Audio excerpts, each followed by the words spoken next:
Кеше кешке не жедіңіз? Есіңізде бар ма? Майлы ет па? Тұзды нәрсе ме? Немесе бір стакан ішіп жаттыңыз ба? Енді мына сұраққа жауап беріңіз. Сіз кеше жатқан кезде жүрегіңіз қалай соқты? Байқадыңыз ба? Жоқ. Өйткені ұйықтап жаттыңыз. Бірақ сіздің жүрегіңіз сол тамақпен күресіп жатты. Бүкіл түн бойы. Ал кейбір адамдар ол күрестен оянбай қалды. Сәлеметсіздер ме, қадірлі көрермендер? Мен Рөке дәрігер. Бүгін мен сізге 3 тамақ туралы айтамын. Тек 3. Бірақ осы 3 тамақ кешке жегенде жүректі, тамырды, миды ұйқы кезінде зақымдайды. Байқалмай, сезілмей. Ал кейде таңертең оянуға дене шамасы жетпейді. Соңына дейін тыңдаңыз. Өйткені 3-ші тамақ ең қауіптісі. Оны соңында айтамын. Және әр тамақтан кейін оның орнына не жеуге болатынын айтамын. Алдымен, неге кешкі тамақ күндізгіден қауіптірек? Кешке дене демалу режиміне кіреді. Асқазан баяулайды. Бауыр тазарту жұмысын бастайды. Жүрек баяу соғады, тамырлар демалады. Дәл осы кезде ауыр тамақ жесеңіз, дене мәжбүр болады жұмыс жасауға. Демалу орнына жұмыс. Жасушалар жаңармайды, ми тазармайды, жүрек демалмайды. Ал жүрекке ең ауыр уақыт осы.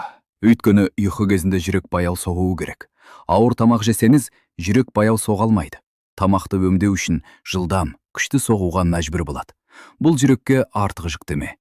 Жылдар бойы осылай болса, жүрек жетіспеушілігі.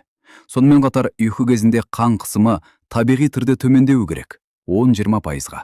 Осылай тамырлар демалады, жүрек демалады. Бірақ кешке ауыр тамақ жесеңіз, қан қысымы төмендемейді. Бүкіл түн жоғары қан қысымымен тамырлар зақымдалып жатады. Адам ұйықтап жатыр, білмейді. Бірінші тамақ майлы ауыр ет, қой еті, семіз сиыр еті, қуырылған ет, кешке жеу өте қауіпті. Неге? Майлы ет ең ауыр қорытылатын тамақ. Асқазан оны өңдеу үшін бірнеше сағат жұмыс жасайды. Кешке оннан жедіміз, таңғы 5-те асқазан сол етпен күреседі. Бауыр түні бойы май өңдейді, демалу орнына жұмыс. Ал жүрекке не болады? Майлы ет жегеннен кейін қандағы триглицеридтер, яғни май қышқылдары, жоғарылайды. Тамырда май жинала бастайды. Жүрек тамырлары тарылады. Түнде жүрекке жеткілікті қан бармайды. Кеудені қысу сезімі пайда болуы мүмкін. Бірақ ең қорқынышты нәрсені айтайын. Инфаркттардың үлкен бөлігі түнде немесе таңертең ерте болады. Ал оларды алдындағы кешкі тамақпен байланыстырғанда, байланыс бар екені зерттеушілер анықтаған. Кешкі майлы тамақ жүрек тамырындағы бляшканы тұрақсыздандырады. Ол бляшка үзіледі, тамырды бітейді. Инфаркт. Адам ұйықтап жатыр, байқамайды. Таңертең оянбайды. Бірақ мынаны айтайын. Майлы еттен мүлде бас тартыңыз деп айтпаймын. Күндіз жеңіз. Таңертең немесе түс кезінде майлы ет зиянды емес. Дене белсенді, асқазан жақсы жұмыс жасайды. Зиян болмайды. Тек кешке тастаңыз. Не жеуге болады орнына кешке? Пісірілген тауық жеңіл, тез қорытылады, ақуызы бар. Бұда пісірілген балық омега-3 береді, жүректі қорғайды. 2 сағатта өңделеді. Жұмыртқа, қайнатылған немесе бусы, жеңіл, пайдалы. Осылар кешкі ең дұрыс таңдау. Осы ақпарат пайдалы болды ма? Лайк қойыңыз және каналға жазылыңыз.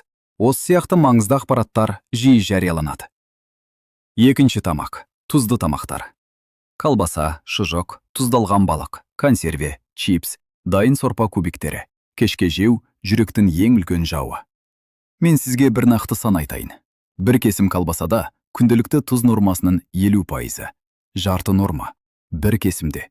Сіз 2-3 кесім жесеңіз, күнделікті норманы асып кеттіңіз. Ал одан кейін тамаққа тұз салсаңыз, 2 есе норма. Осы тұз кешке не жасайды? Тұз су ұстайды. Тамырда сұйықтық артады. Қан қысымы жоғарылайды. Ал жоғарыда айттым, түнде қан қысымы төмендеу керек. Тұзды тамақ оны тоқтатады. Бүкіл түн жоғары қан қысымы. Тамырлар зақымдалады. Жүрекке артық жүктеме. Ал бүйрекке не болады?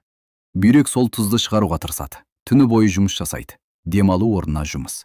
Таңертең аяғыңыз ісіміз, бет ісіңіз, бас ауырымыз. Ұйқым нашар болды дейсіз. Жоқ, тұзды колбаса нашарлатты. Ал 60 жастан кейін бұл тіпті қауіпті.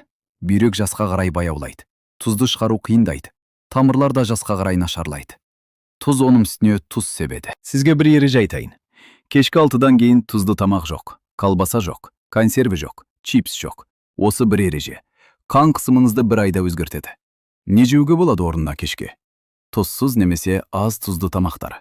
Көкөніс сорпасы, жылы, жеңіл, бауырға пайдалы. Айран немесе қатық. Ішектегі пайдалы бактерияларды қоректендіреді. ұйқыны жақсартады. Сүзбе, ақуыз береді, тез қорытылады. Қайнатылған жұмыртқа жарайды. Бұлардың бәрі дәмді де, пайдалы да, жүрекке жайлы да. Осы ақпаратты жаныңыздағы бір адамға жіберіңіз. Балаңызға, немерелеріңізге, досыңызға. Бір жіберу, бір адамның жүрегін сақтауы мүмкін. Үшінші тамақ, және ең қауіптісі. Мен айттым, ең қауіпті тамақ соңында деп. Міне, сол уақыт келді. Үшінші тамақ, алкоголь кешке. Кешке бір стакан, қан айналымын жақсартады дейтіндер бар. Жылытады дейді, ұйықтауға көмектеседі дейді. Бұл өте қате, өте қауіпті миф. Мен сізге нақты айтайын. Алкоголь кешке жүректі ұйқы кезінде тікелей өлтіреді. Неге? Бірінші, жүрек ырғағын бұзады. Алкоголь жүрекке тікелей улы зат. Кешке ішкенде жүрек ырғақсыз соға бастайды. Аритмия деп аталатын жағдай. Жүрек кейде тез соғады, кейде бір соқпай қалады. Ол сезім адамды оятады, кейде оятпайды. Медицинада жексенбі тәні синдромы деп аталатын жағдай бар. Яғни адамдар демалыс күні кешке алкоголь ішеді. Таңертең инсульт немесе инфарктпен оянады. Немесе мүлде оянбайды. Бұл тіркелген, зерттелген, дәлелденген жағдай. Жексенбі таңындағы инфаркттар аптаның басқа күндерімен салыстырғанда жиірек болады. Себебі демалыс кешіндегі алкоголь. Екінші, тыныс алуды бұзады. Алкоголь тыныс жолдарын ұстайтын бұлшықеттерді босатады, жансыздандырады. Ұйқы кезінде сол бұлшықеттер тыныс жолдарын ашық ұстай алмайды. Бітеліп қалады, тыныс тоқтайды. Ұйқы апноэсі деп аталады.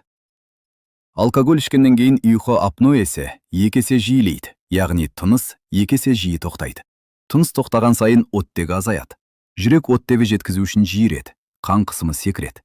Мидың жасушалары оттегісіз қалады. Адам оянады, кейде оянбайды. Үшінші, қан қысымын алдымен түсіреді, кейін қауіпті жоғарылатады. Адам ішеді, жылынды, тыныштады, қысымын түсті деп ойлайды. Бұл алдамшы сезім.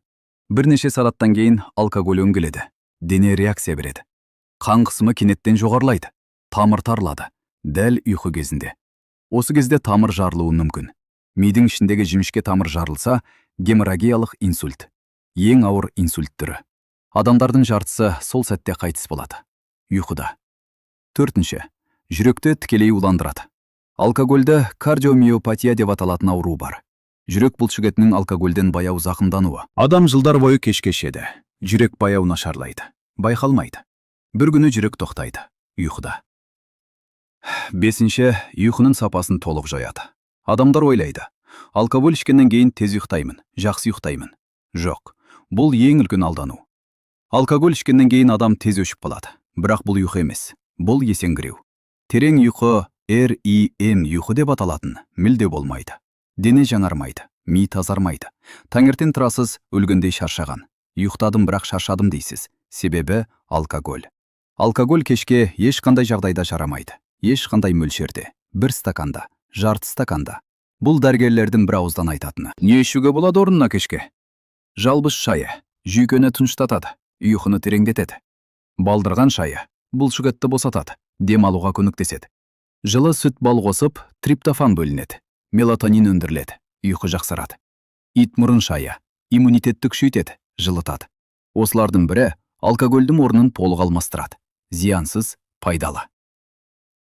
Енді барлығын бірге түйіндейік.